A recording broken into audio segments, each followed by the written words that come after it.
অভিনন্দন জনাইছো। আপোনালোকে প্ৰত্যেকে অৱগত যে বীৰ লাচিত সেনা অসমে খিলঞ্জীয়া মানুহৰ প্ৰভুত্ব অস্তিত্ব সুৰক্ষা সুনিশ্চিত কৰিবৰ বাবে জন্মলগ্নৰে পৰা নিৰবিচ্ছিন্নভাৱে জাতীয় সংগ্ৰামখন আগবঢ়াই লৈ গৈছে।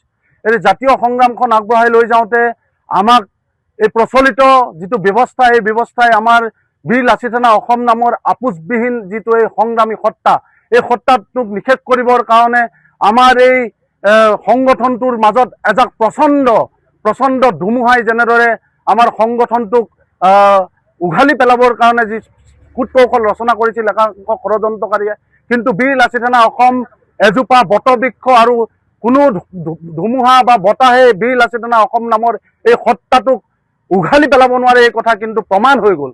আজি আপোনালোকে দেখিছে অসমৰ ইমূৰৰ পৰা সিমূৰলৈকে বীৰ লাচিত সেনা অসমত আপোচবিহীনভাৱে কাম কৰি থকা এই সংগ্ৰামী সত্তাটোৰ লগত জড়িত হৈ থকা সৈনিকসকলক ভুৱা গোচৰত তেওঁলোকে এজন এজনকৈ প্ৰায় 50জনতকৈ অধিক সৈনিক গ্ৰেপ্তাৰ কৰি ৰাখিছিল। আজি সকলোবোৰ ষড়যন্ত্ৰ ওফৰাই আইনী প্ৰক্ৰিয়াৰে আমাৰ সৈনিকসকল মুকলি আকাশৰ তললৈ আহিবৰ বাবে সক্ষম হ'ল। আমি এইটো কথা ইয়াৰ পৰা স্পষ্ট কৰিব বিচাৰিছোঁ অসমৰ জনগণক যে বীৰ লাচিত সেনা নামৰ যিটো এই আপোচবিহীন সত্তা অটল অদম্য অজেয় স্থিতিৰে অসমৰ খিলঞ্জীয়া জনগণৰ বাবে অসমৰ আবাল বৃদ্ধ বনিতাৰ পৰা হালোৱা সজোৱা কৃষক বনোৱাৰ হৈ আপোচবিহীনভাৱে কাম কৰি যোৱা এই সত্তাক কোনো অপশক্তিয়ে নিষেধ কৰিব নোৱাৰে। অটল অদম্য অজেয় স্থিতিৰে কাম কৰি আছিল, কাম কৰি আছে আৰু অনাগত দিনতো কাম কৰি যাব। আৰু আজিৰ তাৰিখত আমি আমাৰ মাজত মুখ্য সচিব ৰন্টু পানী ফুকন ডাঙৰীয়াক পাই আমি অতিকৈ গৌৰৱান্বিত অনুভৱ কৰিছোঁ, যিহেতু তেখেতে জাতীয় জীৱনৰ এই সংগ্ৰামখনক আপোচবিহীনভাৱে সন্মুখৰ পৰা নেতৃত্ব দি আগুৱাই লৈ গৈছিল। প্ৰায় 3 মাহ 12 দিন তেখেতে অসমৰ প্ৰায় 6খনকৈ জিলাত এখন জিলাৰ পৰা এখন জিলালৈ কাৰাগাৰলৈ তেওঁক চোচৰাই ফুৰা হ'ল।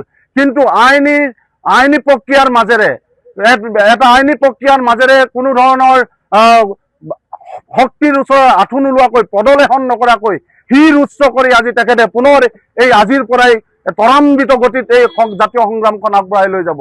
গতিকে আমি পুনৰবাৰ আমাৰ সংগ্ৰামী সৈনিকসকলক আমি অভিনন্দন জনাইছোঁ আৰু আমি আশা কৰিছোঁ আমাৰ বীৰ লাচিত সেনা অসমৰ এই আপোচবিহীন যিটো সত্তা খিলঞ্জীয়া মানুহৰ স্বাধিকাৰ আৰু স্বাভিমান ৰক্ষা কৰাৰ যি নিৰন্তৰভাৱে চলাই নিয়া এই সংগ্ৰামখন পুনৰ দুগুণ উৎসাহেৰে আগবাঢ়ি যাব। আজি আমি আছোঁ ঐতিহাসিক তলাতল ঘৰৰ বাকৰিত। আপোনালোকে জানে যে 24 ফেব্ৰুৱাৰী তাৰিখে আমি বীৰ লাচিত সেনা অসমে অসম খিলঞ্জীয়া দিৱস হিচাপে উদযাপন কৰি আহিছোঁ। যোৱা বছৰ যোৰহাট মেলেং মেটেলিত আমি এই কাৰ্যসূচী উদযাপন কৰিছিলোঁ আৰু এইবাৰ আমি শিৱসাগৰ ঐতিহাসিক তলাতল ঘৰৰ বাকৰিত আমি এই অনুষ্ঠান আয়োজন কৰিব বিচাৰিছোঁ। আৰু আমি প্ৰত্যেকেই জানো যে 24 তাৰিখটো এটা ঐতিহাসিক দিন আৰু এই 24 তাৰিখতেই ব্ৰিটিছ আৰু বাৰ্মাৰ দুটা বহিৰাষ্ট্ৰৰ এখন সন্ধি ইয়াণ্ডাবু সন্ধিৰ কবলত পৰি অসমে অংশগ্ৰহণ নকৰাকৈ পৰাধীনতাৰ শিকলি পিন্ধিবলগীয়া হৈছিল।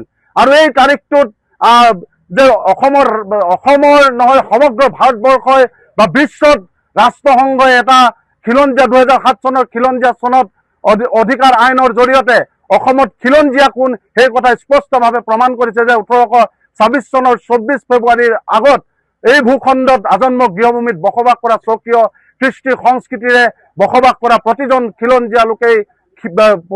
অধিবাসী লোকেই খিলঞ্জীয়া। এই কথাটোক আমি বিভিন্ন সময়ত দেখোঁ সংবাদ মাধ্যমত অসমীয়া কোন খিলঞ্জীয়া কোন এনেকুৱা ধৰণৰ কথা বতৰাই সামাজিক পৰিৱেশ অস্থিৰ কৰি ৰাখিব বিচৰা হয়। গতিকে বীৰ লাচিত সেনাই আমি স্পষ্ট ভাষাৰে এই 24 ফেব্ৰুৱাৰী তাৰিখটোক আমি নিৰ্ধাৰণ কৰি খিলঞ্জীয়া দিৱস হিচাপে আমি উদযাপন কৰিবলৈ আগবাঢ়িছোঁ।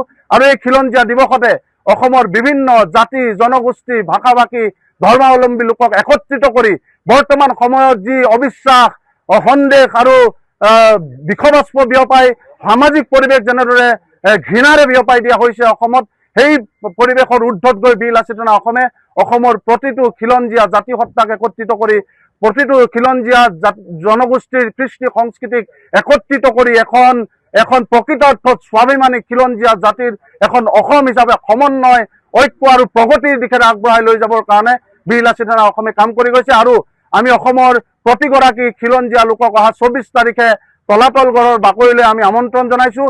আৰু আমাৰ কাৰ্যসূচী আমি আপোনালোকক থুলমূলকৈ আমি ক'ব বিচাৰিছোঁ। আমাৰ সেইদিনাখন এটা খিলঞ্জীয়া জাগৰণ যাত্ৰা অনুষ্ঠিত হ'ব। তাত অসমৰ বিভিন্ন জাতি জনগোষ্ঠীয় কৃষ্টি সংস্কৃতিৰ উপস্থাপন হ'ব আৰু তাৰ লগে লগে আমি এদিনীয়া কাৰ্যসূচীৰে অনুষ্ঠান অনুষ্ঠিত কৰিব বিচাৰিছোঁ। যিহেতু জানে আপোনালোকে হাইস্কুল শিক্ষান্ত পৰীক্ষা আৰু উচ্চতৰ মাধ্যমিকৰ পৰীক্ষা চলি আছে।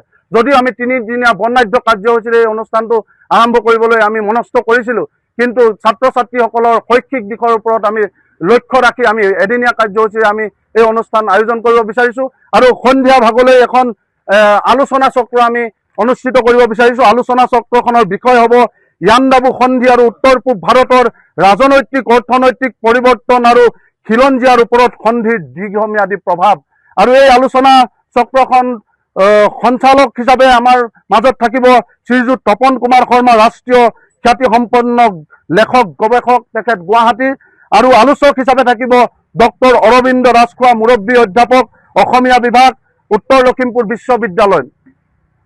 আৰু থাকিব শ্ৰীযুত সঞ্জয় দাস, গৱেষক অধ্যাপক, ভূগোল বিভাগ, শিৱসাগৰ ছোৱালী মহাবিদ্যালয়।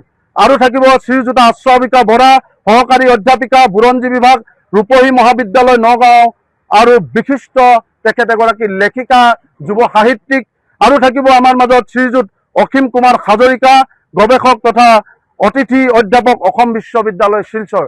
গতিকে আমি এই আলোচনা চক্ৰখনৰ ওপৰত অধিক গুৰুত্ব দিব বিচাৰিছোঁ, যিহেতু আমি কৈছোঁৱেই যে বৰ্তমান সময়ত অসমৰ সামাজিক ব্যৱস্থা, বিভিন্ন জাতি জনগোষ্ঠীৰ মাজত যি অবিশ্বাস, সন্দেহ, ঘৃণাৰ যি বাতাবৰণ, তাৰ ঊৰ্ধত গৈ আমি খিলঞ্জীয়া জাতি সত্তাক একত্ৰিত কৰি, বীৰ লাচিত সেনা অসমে সমগ্ৰ জাতি সত্তাক একত্ৰিত কৰি সম্প্ৰীতি, সমন্বয় আৰু সদ্ভাৱৰ এক বাতাবৰণ সৃষ্টি কৰিবৰ কাৰণে আমি এই খিলঞ্জীয়া দিৱস আয়োজন কৰিছোঁ। আৰু এই আলোচনা চক্ৰখনে অসমবাসী ৰাইজলৈ এটা সুন্দৰ সমন্বয়ৰ বাৰ্তা কঢ়িয়াব বুলি ভাবিছোঁ। আৰু আলোচনা চক্ৰৰ পিছতে আমাৰ আমন্ত্ৰিত শিল্পীৰ দ্বাৰা সাংস্কৃতিক অনুষ্ঠান আমি আয়োজন কৰিছোঁ। এই খিলঞ্জীয়া দিৱসৰ থুলমূল কাৰ্যসূচী আমি আপোনালোকৰ আগত ক'লোঁ। আৰু পৰৱৰ্তী যিবোৰ কথা আছে আমি আগতেই কৈছোঁ যে বীৰ লাচিত সেনা অসম নামৰ এই আপোচবিহীন সত্তাটোক সন্মুখৰ পৰা নেতৃত্ব দি জাতীয় জীৱনৰ বাবে, সমাজ জীৱনৰ বাবে নিৰলসভাৱে, নিৰবিচ্ছিন্নভাৱে এই সংগ্ৰামখনক আগবঢ়াই নিয়া বীৰ লাচিত সেনা অসমৰ চালিকা শক্তিস্বৰূপ ৰন্তুপানী ফুকন ডাঙৰীয়াই অসমৰ ইখন জেলৰ পৰা সিখন জেল, ইখন থানাৰ পৰা ইখন থানালৈ ভুৱা গোচৰত তেখেতক চুচৰাই বন্দীত্বৰ জীৱন, দীঘলীয়া জীৱন তেওঁ কাৰাবাসত কাটি আহিছে। আজি আমি তেখেতক আমি লগ পাইছোঁ। আৰু পৰৱৰ্তী যিবোৰ কথা আছে, সংগঠনৰ পৰৱৰ্তী যিবোৰ কাৰ্যসূচী আছে, তেখেতে আপোনালোকৰ আগত তেখেতৰ জেলৰ অভিজ্ঞতা আৰু পৰৱৰ্তী কাৰ্যসূচী সম্পৰ্কে তেখেতে বৰ্ণনা দাঙি ধৰিব। আৰু পৰৱৰ্তী যিবোৰ কথা আছে তেখেতক আগবঢ়াই নিবৰ কাৰণে মই আমাৰ মুখ্য সচিব ৰন্তুপানী ফুকন ডাঙৰীয়াক অনুৰোধ জনাইছোঁ। যিকোনো খবৰৰ বাবে যোগাযোগ কৰক আমাৰ এই নম্বৰত 9181 307 2221।